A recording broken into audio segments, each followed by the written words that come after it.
except for the other moments picking up figurines, which it was exactly like.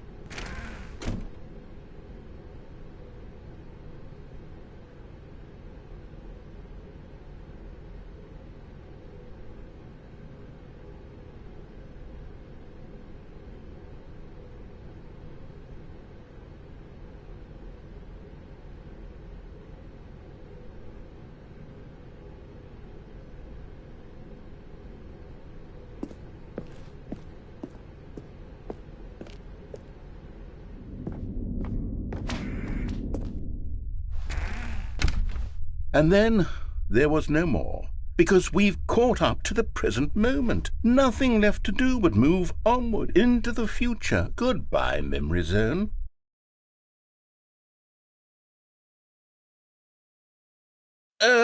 No, I'm not done. I'm not ready to move on. Stop the loading screen. Isn't there some way we can stay here, keep enjoying these figurines? Let's just go backwards. We'll do the Memory Zone again from the opposite direction. See how that feels.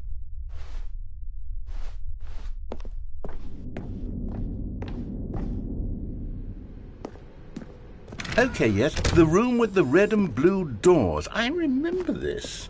I must say, of all the figurines we looked at in our initial tour of the Memory Zone, this one is the most distinct and clear in my mind. Let's keep going, I want more. And here's where I made that video. Don't you remember the video we watched?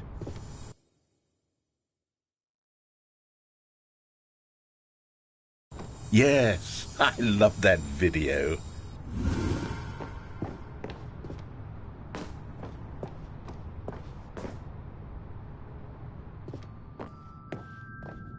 Still don't remember the pink room, Stanley. Still no memory of this one. Good room, though. A solid room.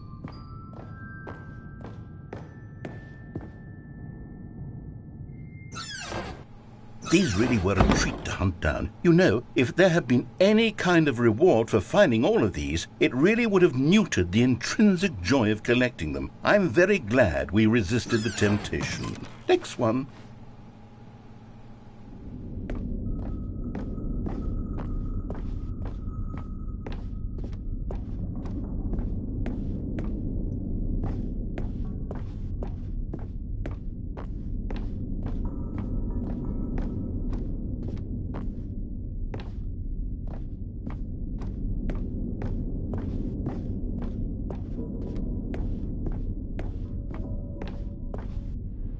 This was our second Figley. Don't you remember? Yes, I remember it too. The past is truly a wonderful thing. Why does anyone ever choose to leave it? Keep going. This is it, the very first one we found in the exhibit where I introduced you to the figurines. Oh, I want more memories, Stanley. I want to keep going. What else is there? What came before this?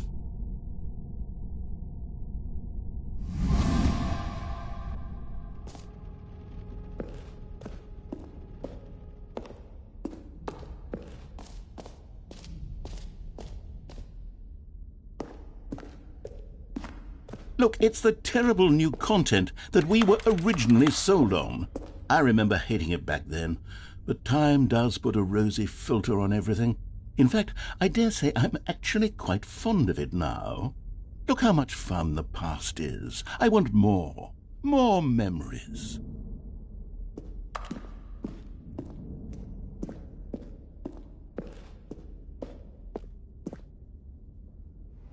Oh, yes, the two doors. Who could have forgotten that? A classic memory, this one.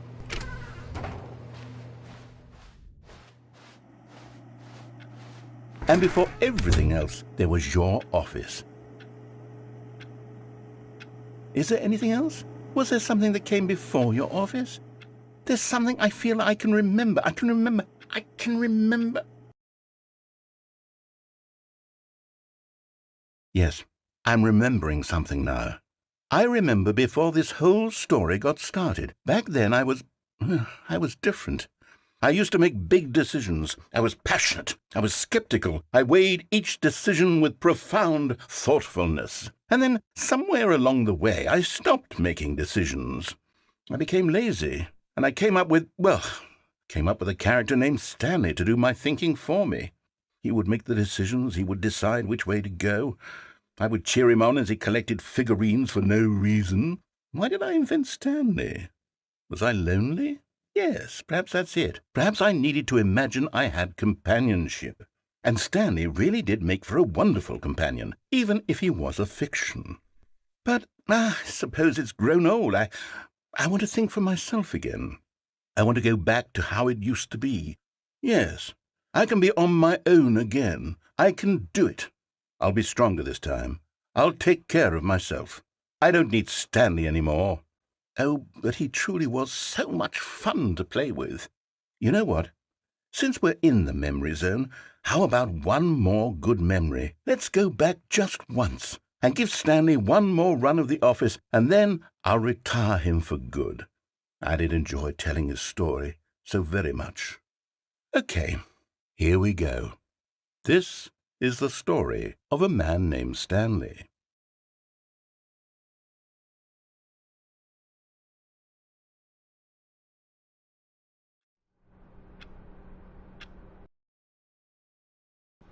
All of his co-workers were gone.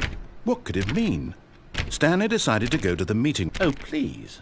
Are you really just doing this for the trophy? Click a door 5 times? Is that all you think a trophy is worth? No. I can't just give these merits away for such little effort. A measly 5 clicks? Now, suppose you were to click the door 20 times. I would say that's the kind of effort that warrants recognition. I have to say I'm still not feeling the satisfaction of witnessing true effort for a noble cause. Perhaps 50 clicks will do it. Yes, almost certainly 50 clicks.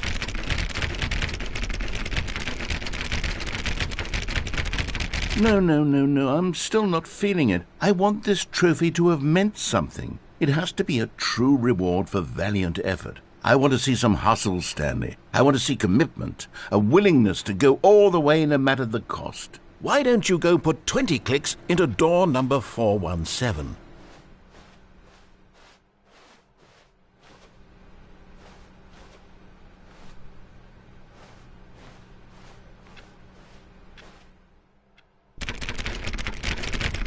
Oh, great. Now, go click a few times on door 437.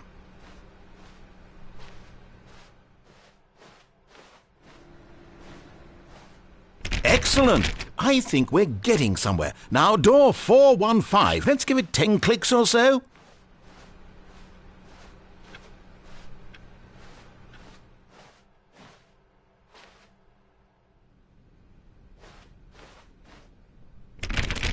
Now, back to door number 437.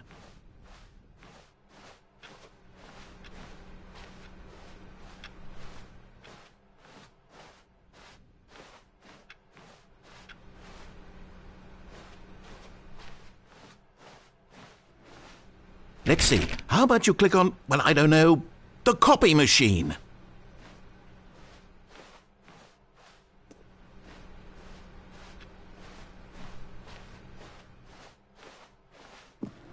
All right, back to room 417. I'm really feeling it now. I think we're getting somewhere. Okay, now go climb on employee 419's desk.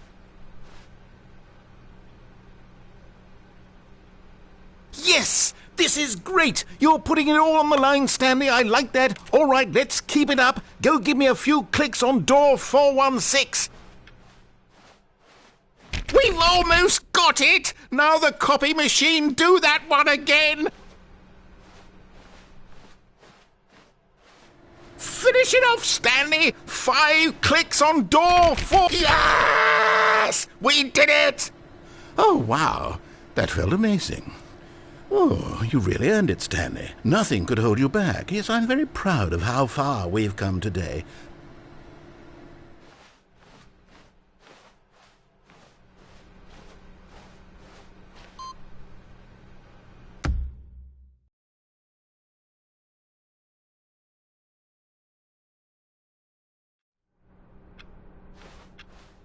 All of his co-workers were gone. What could it mean? Stanley decided to go to the meeting room. Perhaps he had simply missed a memo. No matter how hard Stanley looked, he couldn't find a trace of his co-workers.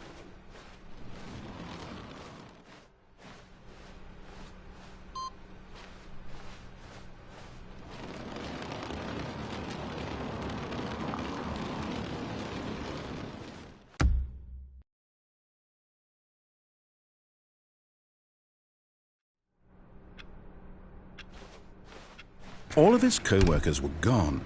What could it mean? Stanley decided to go to the meeting room. Perhaps he had simply missed a memo.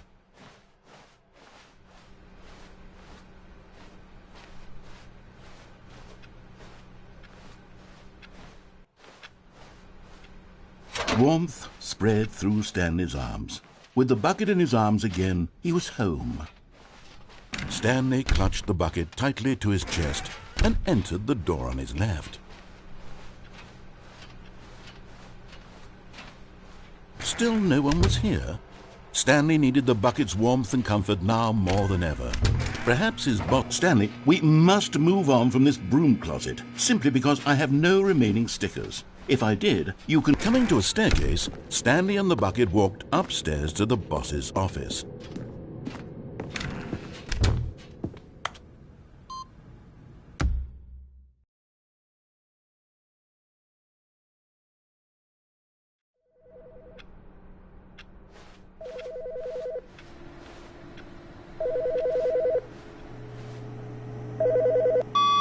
Hello.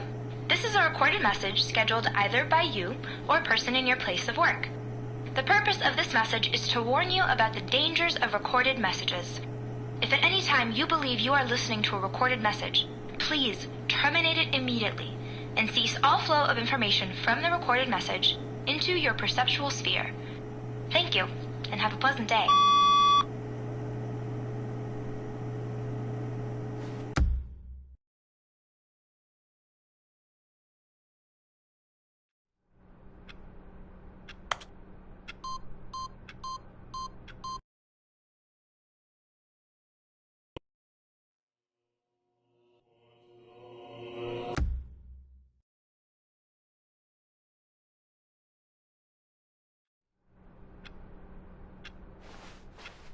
My God, the bumpscosity in here is absolutely overwhelming. 1,000?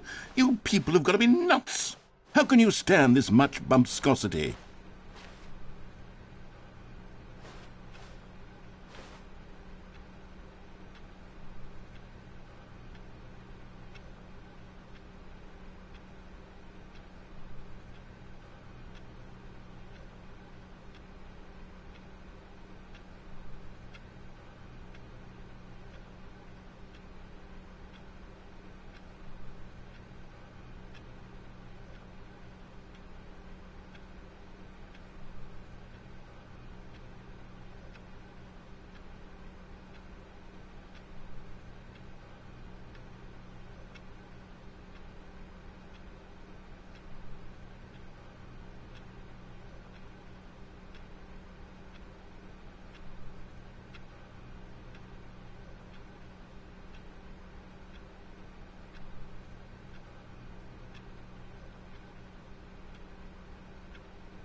Stanley picked up the bucket and smiled.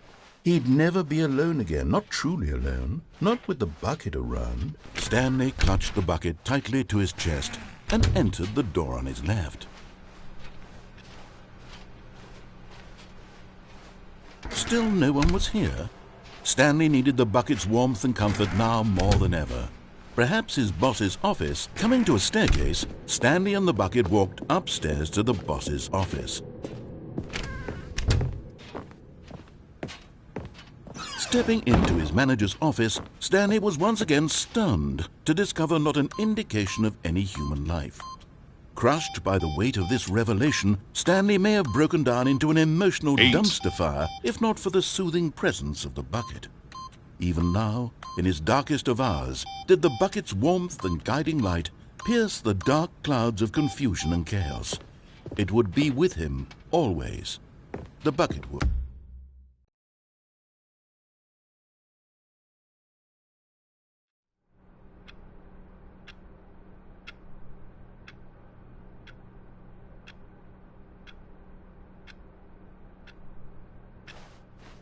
How wonderful. Stanley was alone. Finally. This is great, he thought to himself. This is what I've wanted all along.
All of his co-workers were gone.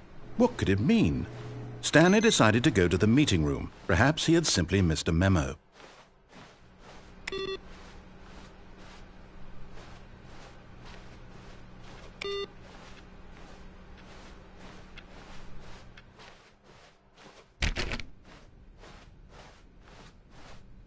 When Stanley came to a set of 2 open doors, he entered the door on his left.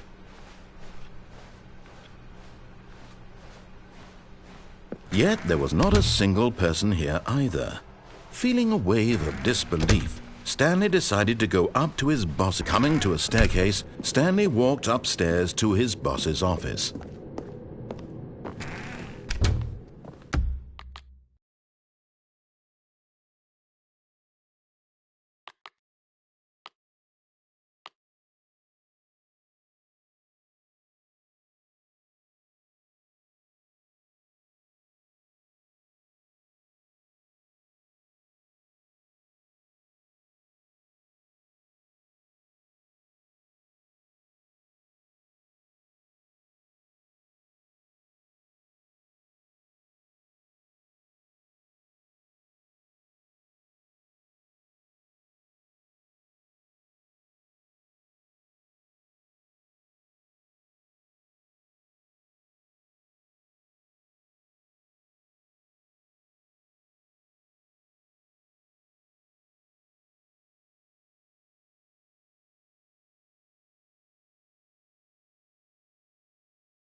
All of his co-workers were gone.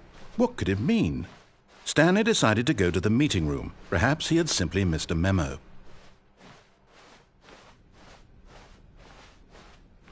When Stanley came to a set of 2 open doors, he entered the door on his left.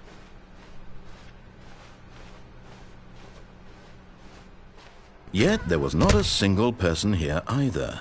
Feeling a wave of disbelief, Stanley decided to go up to his boss's office, hoping he might find an answer there.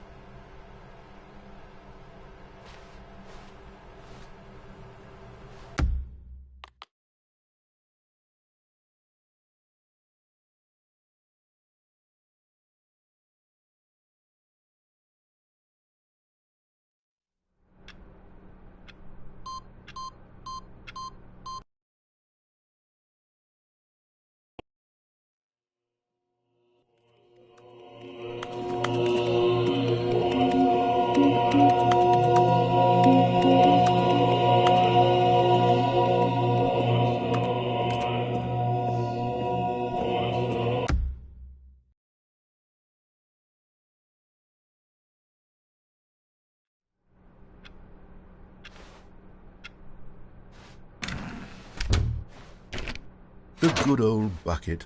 Just Stanley and the bucket, off on another thrilling adventure together. Stanley clutched the bucket tightly to his chest and entered the door on his left.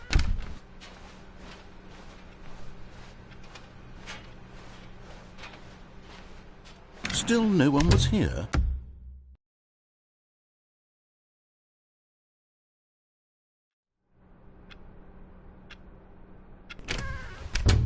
But Stanley simply couldn't handle the pressure.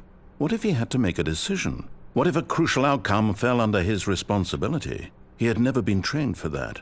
No. This couldn't go anywhere except badly. The thing to do now, Stanley thought to himself, is to wait. Nothing will hurt me. Nothing will break me. In here I can be happy forever. I will be happy. Stanley waited. Hours passed, then days. Had years gone by? He no longer had the ability to tell.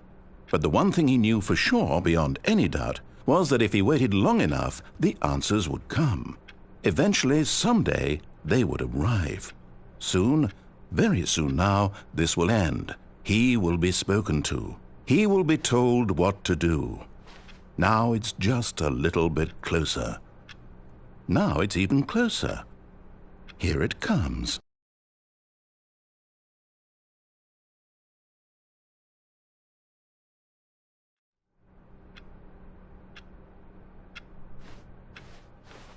All of his co-workers were gone. What could it mean? Stanley decided to go to the meeting room. Perhaps he had simply missed a memo.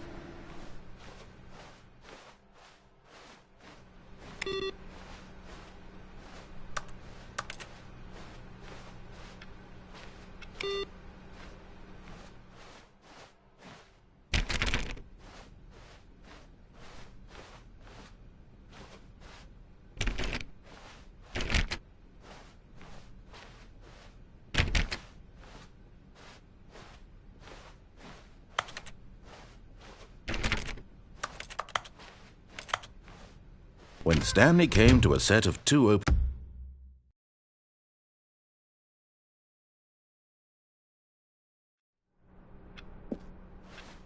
Even now, Stanley's office was a distant memory. What did it look like? There was a computer, perhaps, and a painting. Was it a painting or a photo? He could no longer recall.